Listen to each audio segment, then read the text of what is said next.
Hey, Tim, you at home? I'm at home. Yeah, how's it going? Hey, good. Last time I talked to you, I think you had the Nowhere Generation flag behind you or something like Oh that. yeah, I Yeah. still that's at my studio. I still got it. Yep. Yeah, the studio. So, hey, thanks for taking some time out to talk with us here. Of course, you're going to be in Detroit on Sunday. And this is weird. Do you know who's opening up for you? I'm not aware. No, Justin Moore. Justin Moore. It's a country act. Oh, well, this could be a first. I was going to ask you, have you Wow. ever had any weird billing like that before?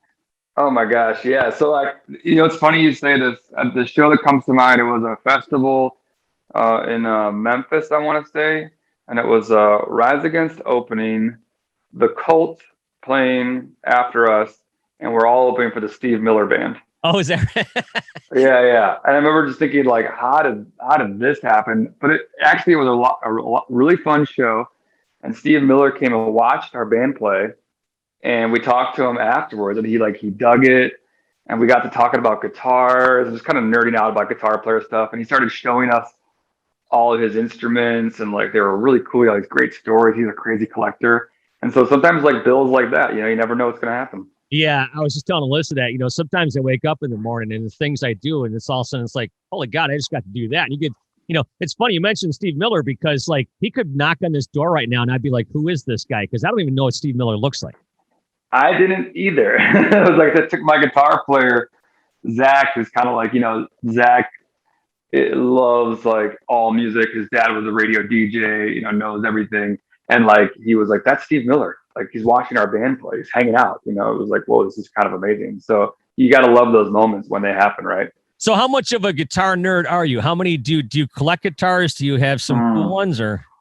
I'm like the antithesis of a guitar nerd. Like I know how to pick it up and I know how to write a song on it, and I don't care about any of the details about it. I'm like it's just like a tool to me. Like I like guitars for sure, but I really like them for like what they do as like a tool to like express yourself. I don't get nerdy about pickups or type of wood or the year it is. I just know what I like. I know when I pick it up, I know how it feels. I know if it sounds good. I have a lot of guitars, but I don't have like I don't think it's an embarrassment of guitars like in terms of the number. Hmm. Yeah, I was telling somebody the other day, Joe Bonamassa told me he had like 400 or something. I have four and they're all autographed. And it's like, I don't know, I wouldn't know one string from the next. It always amazes me when someone says, oh, that's an E, or I'm like, I have no clue. At 52 years of age, I have no idea how any of that stuff works. Yeah, I'm kind of the same way. I like what I like. And you get too many guitars. A guitar is like anything else. They need to be maintained to like be playable. And once you have like 100 guitars, like you know what I mean? Like you can't maintain 100 guitars. Like if you got 100 guitars, that means 70 of them are unplayable. They're just sitting in a case. They got old strings, the electronics are busted, and all. You got to be always like that's kind of what I did over quarantine. I went through all my instruments, just kind of making sure they were all good and playable. Because the idea of a guitar not being playable is like almost offensive to me. Like I'm like, no, this thing doesn't need to just hang on a wall. It needs to be like doing something with itself. And so I found these instruments of mine that I'm like, they've fallen into disrepair. And I was like, I need to, be better about taking care of these things. Yeah. Well, we could nerd out on guitar talk all day long, but I'm not going to because I don't know anything about guitars. I just play them on the radio. That's all I do. But congratulations on a Nowhere Generation #1 song at Rock Radio this year. I mean, is that a first for you guys? So it took someone to tell me that it's a first. So the answer is yes, it's a first. Oh. We've always had songs that have landed in the top 10. We've been very lucky to have. But I kind of just assumed one of them had hit #1, but I was wrong. And so this is actually the first song that we had as a #1 song. Our song Savior had broke records by staying in the charts for like over a year, but it never actually made it to like that #1 spot. So Nowhere Gen is the first one that made it to that spot, which was really cool because we've been around for 20 years. We got 9 albums. You know what I mean? Like it's one of those things where like you always come back to your thing and put the key in the engine to see if it still starts. And when people are still interested in you, not just your old stuff, but also the stuff that you're creating nowadays, that's really rewarding and kind of validating. And you talk about, playing your guitar, writing songs and expressing yourself. And it's like, listening to this record, of course, you get a lot of stuff off your chest every time you write music, I'm sure, right? Absolutely. Yeah. I feel very lucky. Like I feel like when I meet people, they're like, oh, you seem so calm. Like, I didn't think you'd be as calm as you are by listening to your music or seeing you play. And I was like, well, if somebody let you go scream for 90 minutes on stage every night, you'd be a pretty calm person too. It's pretty, I recommend it as therapy. It's good stuff. Now, we're looking in this room here. So what kind of stuff is on the walls in the back? I got like a rock room myself. Now, is that like just accolades from the past, or what is that stuff? It's hard to tell from here. Yeah, that's actually, so I don't know if you can see it, those are our three U.S. gold records. Oh, cool. Which was The Suffer and the Witness, Siren Song, and I got Appeal to Reason over there. And then actually just 2 weeks ago, 2 of those records just went platinum. Oh, wow. Which is something that we didn't think would happen. I figured we had gold records. That was good enough for me. It's pretty cool. Not everybody has those, but I did not anticipate that they would even go gold. And so they just got certified platinum. While we were on tour, actually. So we were in Baltimore, and I got the call from my manager. And what was really exciting is I was on tour with the Descendants, and Bill Stevenson is the guy who produced all these records. Really? So I was able to just walk next door to the dressing room next door, knock on his door, and instead of calling him or texting him, I got to share with him in person, like, dude, check it out. Like, this thing that we made just made it across the platinum finish line. So it was pretty exciting.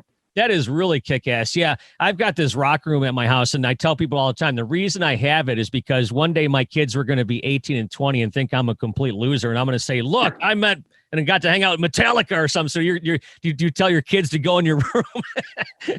Yeah, right. It's like, well, yeah, there's that. Like, yeah, so I can tell them one day I was cool. Like, I used to be cool. Your dad used to be cool. Exactly. Or your grandpa used to be cool. And then these things are interesting too, because they're also kind of like relics, because music consumption has changed so much. Exactly. You know what I mean? Yeah. So you don't see a lot of gold records anymore. I'm sure if Rise Against would have come out, 10 years later, this wall would look different. And maybe if they came out 10 years before, this wall would need to be bigger. You know what I mean? So it's like, it's hard to say, Do you consume physical music? I still get vinyl. I still buy records. Yeah. But I'm mostly listening to stuff on all like the streaming platforms, because it's just really easy to do. Right. So you talked about quarantine. So now, I saw that you guys had kind of like ended your tour the other day or something. How many shows did you play over the summer?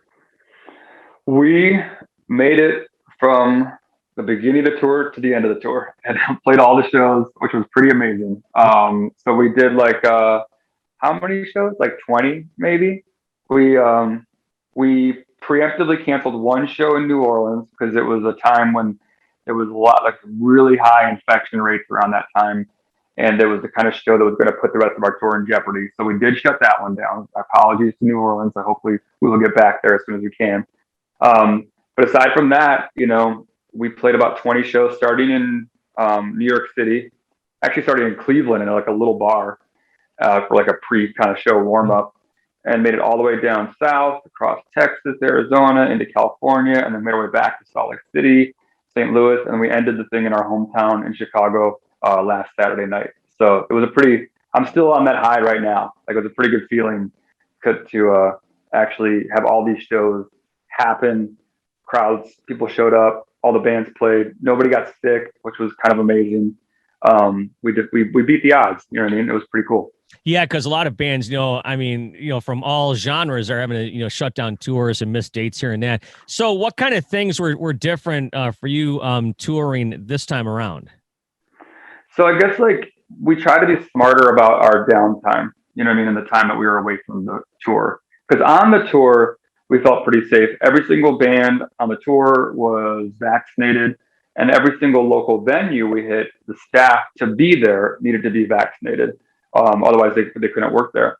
And so that sort of bubble that we were existing in always felt pretty safe. There's obviously, you can't eliminate all risk, but a lot of the risk was eliminated. So that felt pretty good. But whenever we had our off day, you know what I mean? Or maybe like before a show, if you ventured off site, that was when you could get yourself into trouble. And luckily my guys were all really smart. Our priority was, the mantra was like, make it to Chicago. Chicago was the last day, and that was the mantra. It was like, make it to Chicago, do whatever you got to do to not get this thing, because if you get it, we go home.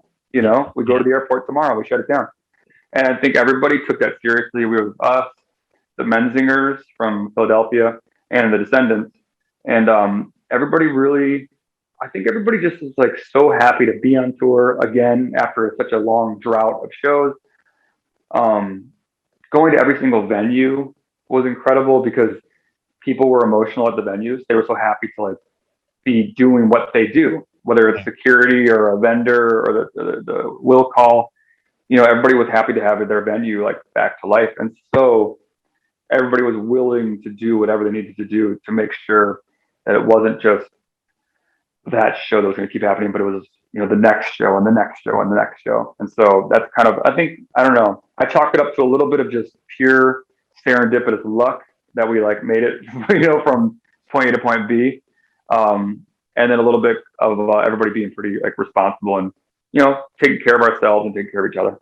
Yeah, I have friends that are touring and stuff, and they're like, "Hey, man, we can get you tickets, but we don't have any passes because they're not doing anything backstage." So right. I mean, you had to miss. You talk about the adrenaline, obviously, of being on stage, but there's something to meeting your fans and stuff, and you probably couldn't do that this time either. Yeah, that was something we decided early on. We were going to try to maintain our distance, from the fans, which is hard because that's the lifeblood of what we do. Even our backstage, our guest lists were limited.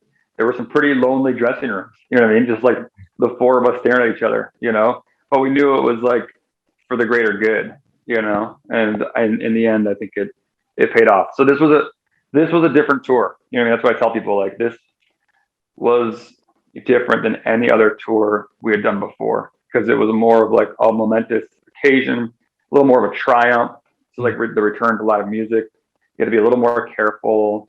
And then for people showing up, it was like, it was emotional, to be back in an audience and back in a crowd. It was like, you could tell there were people coming to a Rise Against show and they were Rise Against fans and the songs they were liking, but there was something more going on that Rise Against wasn't enough to account for. You know what I mean? This was like people walking out of their houses for the first time since the lights went out, going back to a live show. Young people maybe seeing their first live show ever, because when they were 14, we had a shutdown. Now they're 16. You know what I mean? Yeah. And they got into a lot of music in that time, and so it was so like electric in that way, and kind of like this weird dream to like be watching this happen and just see the look in people's eyes. You know what I mean? Like this was, I don't know, it was a really emotional experience, and it was certainly emotional for us, like the first week of shows, and then after that, as it kind of we settled in, I got to see the emotion, because every night we were playing, it was the first time our tour had hit that town, so it was pretty incredible. So it feels really good to have completed it all. Well, being on the other side of it, I remember when Metallica did their they did that live thing last year, and people showed up at drive-in theaters, and it's like, right. Obviously you're watching Metallica and it's really cool and whatever, even though it's on a drive-in theater screen. But it was kind of just like cool to be amongst people sharing the same experience. And that might be a little bit of what you're talking about, because obviously they're there to see you, but there's a certain thing that you can't really describe, or it's not tangible, but you're hanging out with people of the same ilk, and you're talking and sharing this experience. Exactly. I think you're right. I think you nailed it. It was like that communal experience of just being together, enjoying something together, that camaraderie. It really felt more so than at any other point on tour. It felt like everybody was just on the same team. We all wanted the same things. We were all rooting for each other. You know what I mean? And there was that general vibe. Like to be there felt like an accomplishment. You know what I mean? Because it felt like so many things had to line up for that first note to be played and it come out of the speaker and everyone sing along. So many things had to line up. And like, I think those things always have to line up, even before COVID, but we have a new appreciation of it, like a new awareness. Like you're now, instead of like, just walking in nonchalantly, you're now like, oh my God, I can't believe this is going to happen. And then there's that sort of like that trepidation of like leading up to that moment. Will it happen? Like, what's going to happen? You know what I mean? Like I heard the stories you heard, like a lot of tours were crashing and burning around us. You know what I mean? Yeah. And sometimes it felt like we were running across a bridge that was collapsing, and just thinking, can we get one more out of this? Can we get one more show tonight? Can tonight just happen?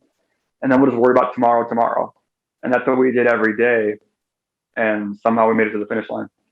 All right, two last things here for you, and we'll let you fly. Of course, like we were saying, Sunday opening up, Justin Moore opening up for you guys. You guys are going on, I think, around 10 o'clock or 9:30 or something like that.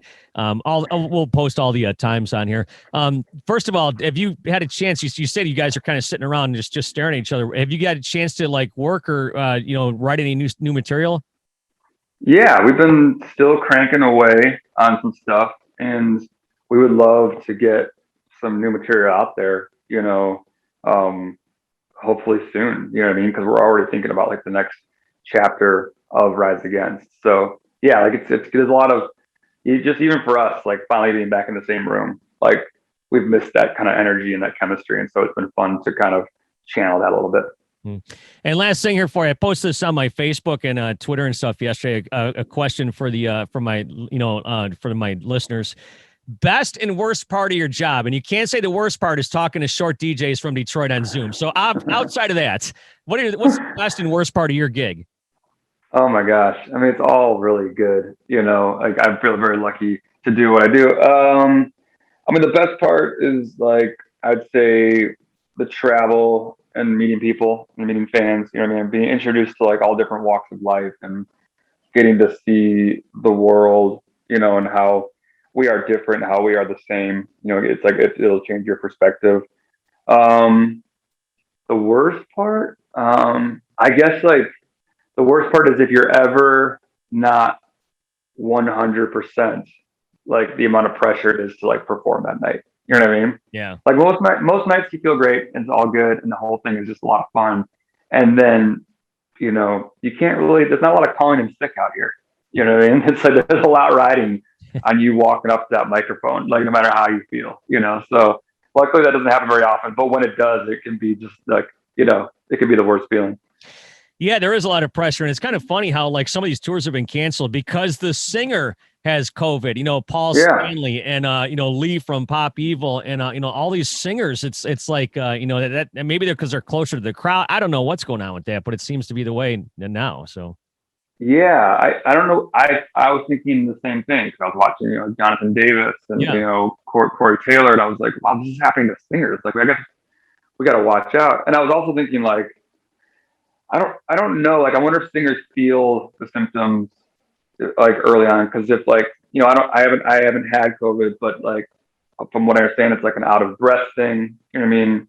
It's like, and especially if you're a singer, like you need that breath. That breath control is so important to be able to make it through a 3 or 4 minute long song, much less a 90-minute set. So I feel for the singers, if they have anything extra, weighing on them, that could be a really tough gig. Yeah, I had it last year, and I was just fine. I kind of just kicked it pretty easily. It was like kind of like a cold to me. But yeah, everyone you talk to has different things. Every person says something completely different. So yeah, it's true. It's really kind of bizarre. Like we're in the middle of learning about it. That's what we're in right now. We're just all kind of learning so much about this thing. Yeah. Well, Tim, thanks so much for the time. Rise Against Nowhere Generation, of course, is out right now. And we'll see you guys here Sunday in Detroit. And be safe and safe travels, okay? Yeah, good to talk to you again. We can't wait to see all of our Detroit fans on Sunday night. This is going to be a fun show. I'm happy it's happening.